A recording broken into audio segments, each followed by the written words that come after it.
Hey guys, this is Justin at the Survivor Review, and today we'll be talking about Dr. Sleep, which is not only an adaptation of the Stephen King novel, but is also a sequel to the iconic, classic Stanley Kubrick film The Shining. So yeah, this movie has some large shoes to fill. There's a lot of pressure on this movie to deliver. A lot of pressure on director Mike Flanagan to pull this off. And this is still just a ballsy thing for Mike Flanagan to do. Like, not from a studio perspective, it's an obvious choice from the studio to do a sequel to an iconic horror film. But for a director to take this on and not just be like, oh yeah, I want to do an adaptation of this book, but I want to make it a sequel to the Stanley Kubrick movie, it's just such a daunting task. Like, I would never want to do that. I wouldn't want to be in charge of that. But you know what? Mike Flanagan pulled it off. This movie was fantastic. I really liked it. It has some issues, especially when it comes to the third act, that I have problems with that I'll discuss in a little bit. But the first two acts, I thought were pretty great. Like, I was really into this movie for the whole time, and even though this movie is 2.5 hours long, and it is a slower paced movie, it kind of has that slower pace of The Shining, I was still engaged the entire time. Like, the performances were great, the direction was great. I was worried that Flanagan was just going to be imitating Kubrick's style the whole time, and he doesn't. This really is a Mike Flanagan film. It has his style and everything, but there is some hints of Kubrick in there. There's definitely some Kubrick-isms with it, and the way Kubrick did certain things he recreates here a bit so it feels in line with that first film. It doesn't feel like totally different. This movie feels like The Shining while still being its own thing, for the most part. Like I said, I'll get to that in a little bit.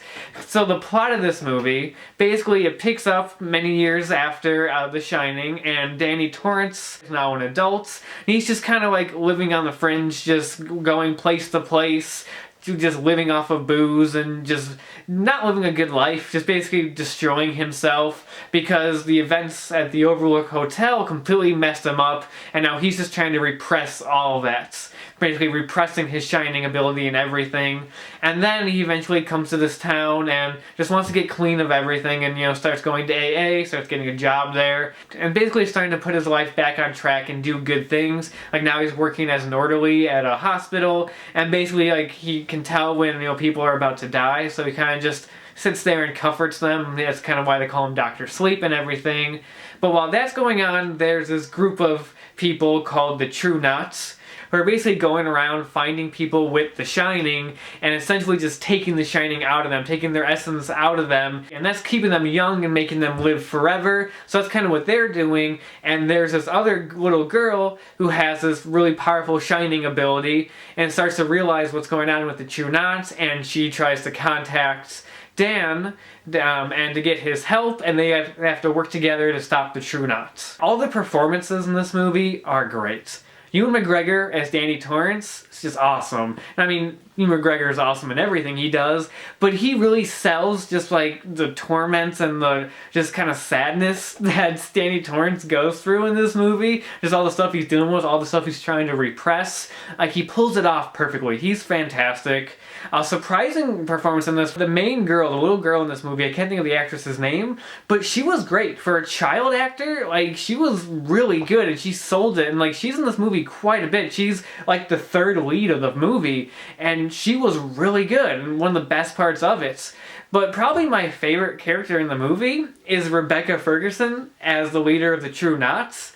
Like, she was awesome. I think one of the strengths of this movie is just the fact that they really develop all of the characters and even the villains. Because every time it cut back to this group of people, even though they're the bad guys, I was invested in their story and what they were doing. Like, sure, I wasn't like rooting for them or anything, but every time they were on screen, I was into it. And she is great. She's great at just being this like hypnotizing kind of like person who, like, you believe every word she's saying. She actually might be my favorite character in the movie. She really sells this character. She does a fantastic job. Now, what I like about this movie is that it's very story-driven. It's not driven by the scares. In fact, there aren't really any, like, full-blown scares in this movie. It's a lot of just mostly creepy moments and just eerie, like, sense of dread and stuff like that. And that's the best. Like, I love it when a horror movie can do that and get you engaged in the story and the characters, and that's when this one does. Like I said, the movie's slow-paced. It's not a quick, like, moving to each, like, set piece to set piece. It builds and builds. And that's the core strength of the film, and that's what makes it really stand out, and that's what also makes it similar to The Shining, because The Shining was this kind of slow build movie that really took its time, and this movie does that too, and it's great for it. Now, people going into this movie expecting another movie like The Shining will probably be disappointed, because it's really not like that. The Shining is this very, like, vague type of movie where nothing is really explained, everything's kind of up to your interpretation, and the story of this one is very straightforward. It's not straightforwardly told, but it's a very kind of straightforward story. There's no like ambiguity to things, and it delves deeper into like the mythology of like the Shining ability and that kind of stuff. So if you're not looking for that, if you're looking for just kind of like a creepy, like I said, like ambiguous ghost story like The Shining, you're not going to get that in this movie, and I wouldn't go in expecting that. Don't go in expecting a movie like The Shining. Just go in expecting a movie that takes the characters from that and puts them in like a brand new situation and expands upon that, and expands upon like the world and everything, and you'll like it, because like I said, the first 2 acts of this movie handles the Shining references and stuff very well. Like the movie opens with a prologue that's set directly after The Shining, and then when it cuts to like modern day and stuff, there's hints here and there and some certain connections to The Shining, but for the most part it's its own story. And that's what I liked the most about it, is that it was its own original story that I was engaged in on its own, and the Shining connections just helped make it a bit cooler, you know? And then you get to the 3rd act, and that's where my problems kick in, because the 3rd act, I don't know if this is really a spoiler, because they basically say it in the trailer, but that's where they go to the Overlook Hotel. And the movie kind of becomes like very fan servicey. Now, I'm not gonna say all of it's bad. Like when they recreate moments from The Shining, it's spot on and it looks fantastic.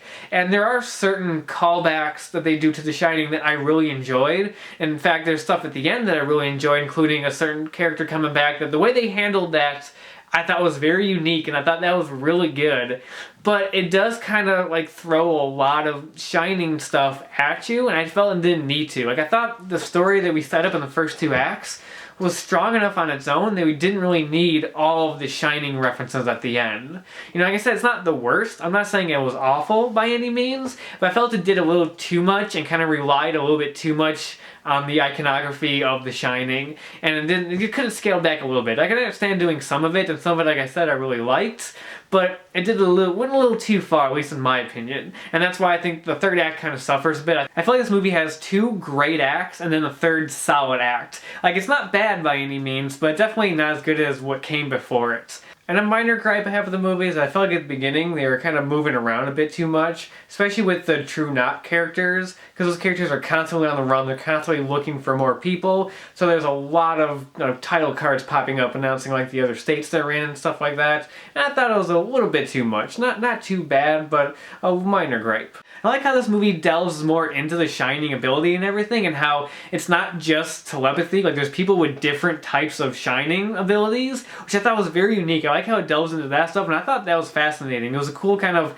expansion of the mythology, if you can call it that. It's kind of weird because The Shining is a weird kind of self-contained movie, so I don't know if you'd really say the movie has a mythology to it, but the way it kind of delved into that stuff I thought was very unique. The characters had these like almost psychic mind battles between each other, like going in each other's minds and everything. And the way that was handled visually was really good. Like, you can clearly understand what was going on and everything, and it looked great. It was surreal and really cool. And it was just kind of a cool expansion of the idea of The Shining. I really liked all that stuff. And there's a lot of really good sequences in here. A lot of really creepy moments that are just kind of unsettling. This movie's not really that gory or really that bloody. And when it is, it's like very well handled. It doesn't go over the top or anything. Like, there's a scene near the beginning that is kind of like a death scene. It's kind of like the kind of the catalyst for the plot to get started, like when the plot really kicks into gear.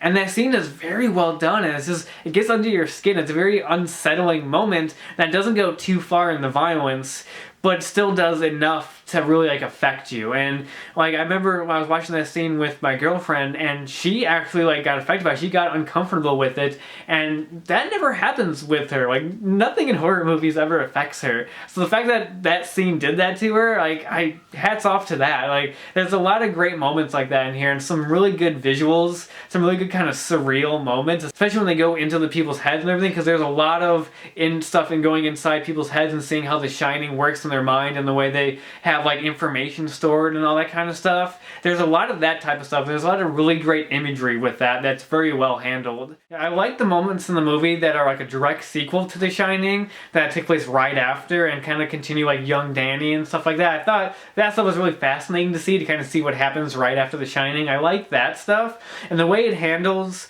like bringing back those old characters is done in a very old school way compared to the way they do them nowadays, and I appreciated that. That was kind of nice to kind of go back to that and not rely on modern effects like the way they do it nowadays. I thought that was kind of unique, and I thought that was pretty cool. I feel that Mike Flanagan is one of the best directors working in horror right now, from his previous work like Gerald's Game, which I loved, to the fact that he was able to pull off a sequel to Stanley Kubrick's The Shining, which that should cement it right there. He is a fantastic director, and I can't wait to see what else he does next. Just the way he balances all this stuff, from having like heavy themes of dealing with alcoholism and fighting your demons and moving forward, mixed with the horror elements, the way those scenes are shot, the cinematography, and the scenes are just beautiful looking and creepy and eerie, just all comes together for a fantastic movie and a worthy sequel to The Shining. Like, I didn't know how they were going to pull this off, and I was really skeptical going into this, because I love The Shining. It's one of the best horror movies ever made. I love the book. Even though it's sitting back there, I have not read Dr. Sleep. I bought that book like the day it came out, started reading it like a little over 100 pages in, and then for some reason stopped, and I still haven't gone back to it. I want to read it though at some point. I've been wanting to for a while now. So yeah, I was really curious to see how this was going to turn out, and I'm just so happy that it turned out as good as it did. Like I said, has some issues, kind of over-reliance on Shining references near the end, but for those first two acts with this really interesting, cool story, I love the characters. I love like the True Knot. I thought they were so fascinating and interesting. I love exploring this world more and delving deeper into the Shining ability and delving into like Danny Torrance's like psyche after the events of the Overlook Hotel and everything. Like, I thought that was all really fascinating, really well done. Like I said, had some great visuals, great performances. It was just a really well done movie that I thoroughly enjoyed.